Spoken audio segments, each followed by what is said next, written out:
जैसे आम आदमी पार्टी के हाथ से दिल्ली की सत्ता गई और उसके बाद आम आदमी पार्टी के 7 राज्यसभा के सांसद टूट गए, पार्टी को टूट का सामना करना पड़ा। ठीक वैसे ही क्या पश्चिम बंगाल की सत्ता जाने के बाद अब टीएमसी में भी हड़कंप मचने वाला है? उसकी कई सारी वजहें, इसके पीछे के कारण गिनाए जा रहे हैं। जैसे क्या विधायकों में टूट देखी जा सकती है क्योंकि ममता बनर्जी खुद इस बार विधानसभा नहीं पहुंची हैं? क्या विधायक एकजुट रह पाएंगे या नहीं? और ममता बनर्जी के पास जो 29 लोकसभा के सांसद हैं, क्या उन पर बीजेपी की नजर हो सकती है? क्योंकि ये ध्यान रहे आपको, बीजेपी के पास इस वक्त अपने दम पर लोकसभा में बहुमत नहीं है, वो 240 पर है और वो बहुमत जुटाने की कोशिश कर सकती है, ऐसा कई राजनीतिक जानकारों का दावा है। तो टीएमसी का भविष्य क्या है, इस पर हम बात करेंगे। इस करारी हार के बाद हमारे साथ केशव जी हैं। केशव जी, आपको क्या लग रहा है, टीएमसी अब आगे कैसे बढ़ेगी?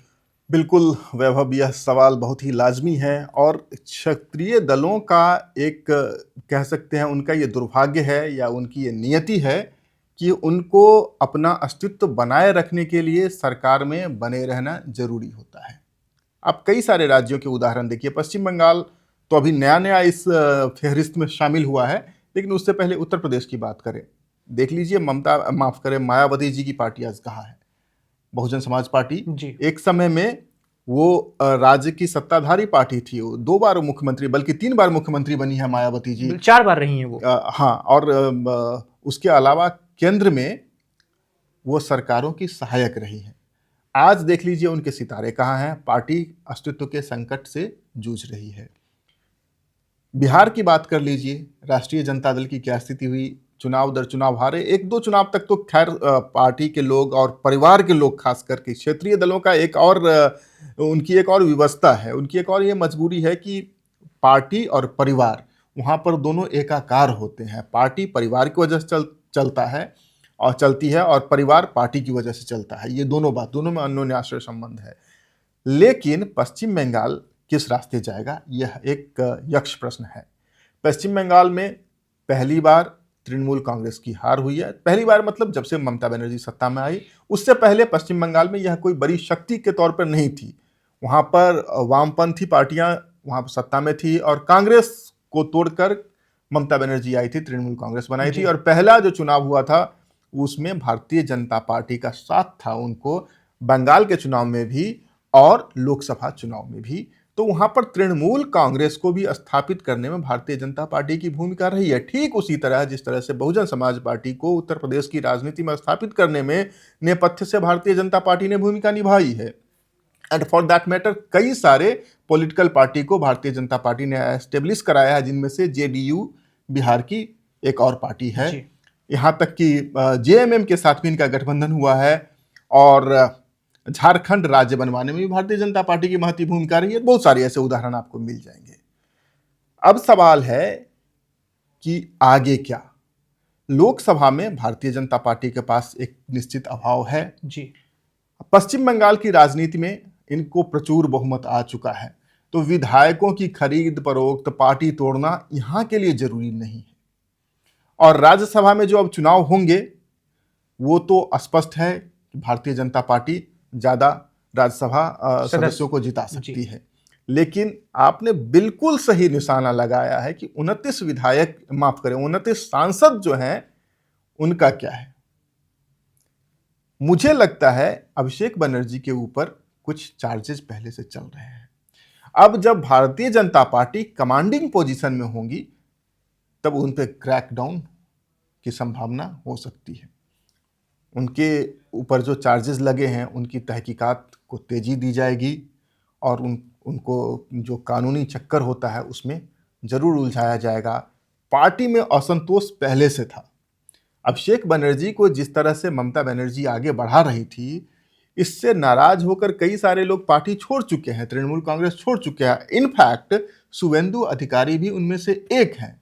शुवेंदु अधिकारी ने आखिर टीएमसी क्यों छोड़ी, उसका सबसे बड़ा कारण अभिषेक बनर्जी को बताया जाता है। और ऐसे अनेक लोग हैं जो अभिषेक बनर्जी के बढ़ते हुए कद से नाराज होकर टीएमसी से अपने रास्ते अलग कर चुके हैं। तो अगर अभिषेक बनर्जी पर क्रैकडाउन होता है, टीएमसी के कैडर्स में असंतोष पहले से है, वो और ज्यादा बढ़ेगा। भारतीय जनता पार्टी के पास बहुत बड़ी मशीनरी है और देने के लिए बहुत कुछ है। अब देने के लिए क्या क्या होगा भारतीय जनता पार्टी के पास, देख लीजिए। पश्चिम बंगाल में उनकी सरकार, केंद्र में उनकी सरकार, न केवल मंत्रालय बल्कि कई सारे बोर्ड और निगम ऐसे होते हैं जिन पर कब्जा करना हर एक पॉलिटिशियन का या कई सारे पॉलिटिशियन का सपना होता है, उनका एम्बिशन होता है, और उनको लाभ पहुंचाया जा सकता है। डायरेक्टली उनको ना हो तो उनके इष्ट मित्रों को वो दिया जा सकता है, उनके नियर एंड डियर वंस को वो दिया जा सकता है। इस प्रलोभन में भी कुछ लोग आएंगे। इससे भारतीय जनता पार्टी की ताकत संसद के अंदर बढ़ेगी। एक तो राज्यसभा में बढ़ेगी ही बढ़ेगी, लोकसभा में हो सकता है ये दबाव की राजनीति के कारण टीएमसी के कैडर अगर कहीं टूट गए तो उसका लाभ मिल सकता है। हालांकि नंबर वहां पर अच्छा खासा है, तो एक दो के अलग होने से वहां पर बात नहीं बनेगी। आपने यहाँ पर आम आदमी पार्टी की चर्चा की है और आम आदमी पार्टी के साथ साथ टीएमसी की तुलना की है जी। लेकिन मुझे लगता है कि दोनों की तुलना एक समान ग्राउंड पे नहीं हो सकती बिल्कुल, है। आम आदमी पार्टी ने बहुत बड़ी गलती की थी कि आप देखें कि राघव चड्ढा और संजय सिंह को छोड़कर बाकी जो उम्मीदवार उन्होंने चुने थे वो आम आदमी पार्टी के कैडर से नहीं आए थे। हालांकि ममता बनर्जी ने भी कुछ ऐसे लोगों को टिकट्स दिए जो तृणमूल कांग्रेस के वर्कर नहीं हैं। फॉर एग्जाम्पल कीर्ति आजाद, हाँ, शत्रुघ्न सिन्हा, ऐसे लोगों को भी, और फिर उन्होंने राज्यसभा में भी ऐसे लोगों को भेजा है जो टीएमसी के वर्कर नहीं है। लेकिन फिर भी मेजोरिटी उनकी है जो दीदी के साथ सड़कों पर संघर्ष करते रहे हैं। टीएमसी भी संघर्ष के कोख से जन्मी हुई पार्टी है, तो इतनी जल्दी वो घुटने टेकेंगे इस बात की संभावना मुझे नहीं दिखाई दे रही है। और मुझे साथ साथ ये भी नहीं लगता है कि भारतीय जनता पार्टी उतनी एग्रेसिवली इस एम्बिशन को परस्यू करेगी, क्योंकि अभी अभी तो उनकी सरकार बनने जा रही है। मुझे लगता है कि पश्चिम बंगाल के मतदाताओं का, पश्चिम बंगाल की जनता का विश्वास जीतने की कोशिश पहले भारतीय जनता पार्टी करेगी, ताकि उनको, मुझे, और देखिए भारतीय जनता पार्टी का मोडस ऑपरेंडी ये रहा है, ये सहयोगी पार्टियां हो या फिर विपक्षी पार्टियां, इनको स्लो डेथ देती हैं। तो धीरे धीरे धीरे धीरे करके ये टीएमसी को चर्न आउट करेंगे, धीरे धीरे करके उसे खत्म करेंगे। इमीडिएट मतलब विभाजन मुझे नहीं दिख रहा है कार्ड पर, लेकिन पॉलिटिक्स है, कुछ भी संभव है। बिल्कुल। और केशव जी, एक बात और हो रही है कि क्या ममता और भतीजे जो अभिषेक बनर्जी, उनके बीच में भी कुछ ठन सकती है? महाराष्ट्र में एक उदाहरण देखने को मिला था। शरद पवार और भतीजे अजित पवार जब अलग हुए थे उनसे, तो पार्टी के बहुत सारे लोगों को लेकर चले गए थे, ज्यादातर विधायकों को लेकर चले गए थे। उस वक्त कहा गया था कि वो विधायकों को डर था कि कहीं केंद्रीय जांच एजेंसियां उनके ऊपर कार्रवाई न कर दें, इस वजह से वो चले गए। ये डर तो अभिषेक बनर्जी को भी होगा, लेकिन दूसरी तरफ ये भी है कि ममता का कोई वारिस खुद का नहीं है, अभिषेक ही उनके हैं। देखिए, ममता का जो पॉलिटिकल कैरियर रहा है ना, वो एकदम पाक साफ रहा है। नीतीश कुमार की तरह ममता पर भी किसी घोपले घोटाले का कोई आरोप नहीं है, भ्रष्टाचार का कोई आरोप नहीं है, कोई छींटे उनके दामन पे नहीं है, कोई लाविश लाइफ स्टाइल नहीं रही है उनकी, कोई ऐसा तामझाम नहीं रहा है। लेकिन पिछले कुछ दिनों से उन पर भाई भतीजावाद का आरोप लगता रहा है, और इस चुनाव में तो नारा भी था। वहां पर पश्चिम बंगाल में भतीजा को भाईपो बोलते हैं, तो उनको कहा जा रहा था कि भतीजा का मुंह छोड़ो और भाई को, मतलब दादा को, मोदी दादा को आने दो। ये नारा वहां पर चल रहा था। मैं आपको ठीक एक साल पीछे ले जाना चाहूंगा। ऑपरेशन सिंदूर हुआ था, उसके बाद केंद्र सरकार तमाम अलग अलग देशों में भारतीय प्रतिनिधि मंडल भेज रही थी। उसमें तृणमूल के भी कुछ सदस्यों को चुना गया था। वहां पर भी ये अभिषेक वर्सेस ममता की बात सामने आ गई थी। शायद अभिषेक बनर्जी से बात की गई थी, अभिषेक बनर्जी दिल्ली भी आ गए थे, लेकिन ममता बनर्जी को पता चलता है, ममता बनर्जी, भाई अभिषेक फैसला लेने वाला कौन होता है, भले उनका भतीजा क्यों न हो, फिर से उनको रिट्रैक्ट कर लिया जाता है और तृणमूल का कोई भी सदस्य नहीं जाता है। यूसुफ पठान का नाम उसमें प्रतिनिधिमंडल में था, लेकिन वो भी नहीं जा पाते हैं। तो ये इसकी शुरुआत ऑलरेडी हो चुकी है। बुआ वर्सेस भतीजा की शुरुआत पश्चिम बंगाल की राजनीति में हो चुका है ऑलरेडी। इस हार के बाद जब मंथन किया जाएगा तो एक पहलू निश्चित ये होगा कि कई सारे ऐसे कद्दावर नेता जो तृणमूल कांग्रेस के आधार होते थे प्रदेश में, उन्होंने अभिषेक से नाराजगी की वजह से, या अभिषेक जिन्हें नहीं चाहते थे उसे अभिषेक ने भी किनारे लगा दिया, उसका क्या जोखिम उठाना पड़ा है तृणमूल कांग्रेस को पश्चिम बंगाल के अंदर। इस बात का आकलन जरूर होगा, इस बात का लेखा जोखा जरूर होगा, और दोनों बातों की संभावना है। अगर अभिषेक इतने ऑनेस्ट हुए तो वो अपने इन गलतियों को एक्सेप्ट करेंगे, और हो सकता है उसके आगे फिर बुआ भतीजे के रास्ते मिल जाएं। लेकिन ममता बनर्जी ने जिस तरह से अपने खून और पसीने से इस पार्टी को सींचा है, बनाया है, और वो मुझे नहीं लगता है, और जो उनका एक कैरेक्टर रहा है वो she has been a fighter, तो अभिषेक की गलतियों को वो नज़रअंदाज कर देंगी, उन्हें सुनाएंगी नहीं और ऐसा, या उन्हें पनिश नहीं करेंगी, ऐसा मुझे नहीं लगता है। अगर अभिषेक की महत्वाकांक्षा वहां पर आड़े आती है तो हो सकता है जिस बात की तरफ आप इशारा कर रहे हैं, एक संभावित विखंडन हो सकता है। कुछ लोग अभिषेक के पाले में जाएं और कुछ लोग ममता बनर्जी के साथ रह जाएं, और अभिषेक की जो नैया है थोड़ी सी डगमगाती तो है ही। उन पे कई सारे आरोप हैं, यहाँ तक कि उनके अपने पर्सनल लाइफ को लेकर के केस मुकदमे चल रहे हैं, उनके पत्नी के, हाँ, वैवाहिक जीवन को लेकर के चल रहा है केस मुकदमा। तो इस सब का फायदा केंद्र में सत्ताधारी पार्टी को मिल सकता है। हालांकि अब तो राज्य में भी उसी पार्टी की सरकार होगी। बिल्कुल। और पार्टी वाले जो परिवार हैं, जिन परिवारों के पास पार्टी है, उनको तोड़ने का भी एक अपना इतिहास रहा है केशव जी। हम यूपी में देख लें तो शिवपाल को अलग किया गया था एक बार, उन्होंने अपनी अलग पार्टी बनाई थी, यादव परिवार में फूट डाली गई थी। बिहार में चुनाव खत्म हम देख चुके हैं, तेजस्वी यादव, तेज प्रताप यादव अलग हुए। झारखंड में सोरेन परिवार को अलग किया गया था, सीता सोरेन को बीजेपी में लाए थे। में देखिए ना जी, डीएमके में देखिए तमिलनाडु में, वहां पर अड़ागिरी और स्टालिन अलग अलग हो गए। शिवसेना का क्या हाल हुआ, राज ठाकरे अलग हुए और उद्धव ठाकरे अलग। उद्धव ठाकरे की शिवसेना में भी दो टुकड़ा हो गया। सुनेत्रा पवार आज एनसीपी की नेता हैं, अजित पवार शरद पवार से अलग हो गए। तो पारिवारिक पार्टियां हैं वो टूटती हैं। जिस तरह से परिवार में बंटवारा होता है, परिवार जब बड़ा होता है तो बंटवारा होता है।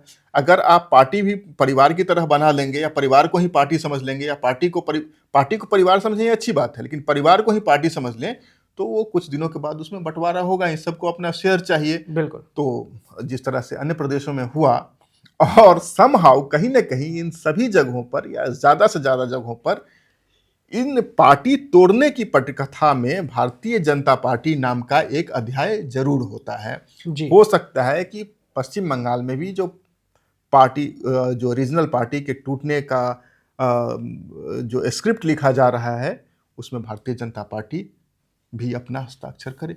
बिल्कुल। अब ममता की बात करें केशव जी, एक आखिरी सवाल होगा मेरा कि ममता बनर्जी अब क्या करेंगी? 71 साल उम्र है, 5 सालों के लिए सत्ता चली गई, अगली बार चुनाव होगा तो 76 साल की हो चुकी होंगी। अब वो विधानसभा भी नहीं जा रही, अपना चुनाव हार चुकी है भवानीपुर में। क्या आपको लगता है वो वैसे ही एक्टिव रहेंगे अगले 5 साल तक, या वो कुछ पर्दे के पीछे कुछ बात करके कुछ सेफ डील कर लेंगी कुछ?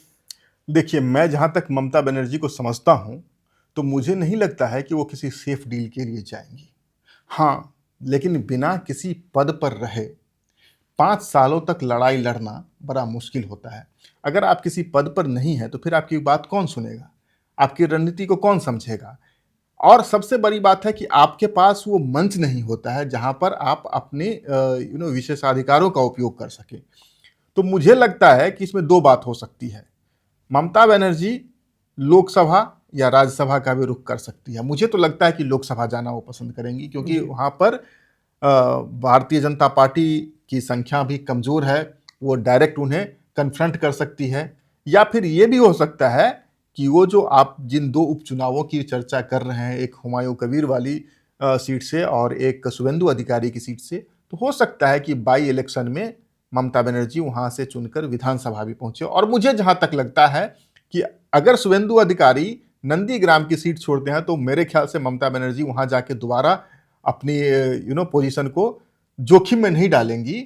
लेकिन हुमायूं कबीर किसी न किसी अल्पसंख्यक बहुल सीट से जीते हैं जी, उन्हीं दोनों सीटों में से कोई एक सीट छोड़ेंगे तो अल्पसंख्यक बहुल सीट ममता बनर्जी के लिए सेफ हो सकता है। फिर भी तो शायद वो सीट चुन के वो विधानसभा में आए और पहली बार सरकार चला रही भारतीय जनता पार्टी के रास्ते थोड़े कठिन करें, ये हो सकता है। बिल्कुल। और आपने जैसा कहा कि ममता बनर्जी का जैसा स्वभाव रहा है, शुरू से ही जिद्दीपन है उनके अंदर, जुझारू हैं वो, और इसी के दम पे उन्होंने 34 साल पुराना कम्युनिस्ट शासन जो है, लेफ्ट की सत्ता उन्होंने छीनी थी उनसे, उखाड़ी थी। और इसी वजह से, इसी स्वभाव को देखते हुए कहा जा रहा है कि शांत तो नहीं बैठेंगी, कुछ ना कुछ वो जरूर करेंगी, सक्रिय रहेंगी। देखते हैं क्या कुछ आगे होता है। अभी बहुत कुछ बंगाल में होगा, नया सीएम चुना जाएगा बीजेपी की ओर से, और नया नेता प्रतिपक्ष भी विधानसभा में चुना जाएगा टीएमसी की ओर से। Subscribe to One India and never miss an update. Download the One India app now.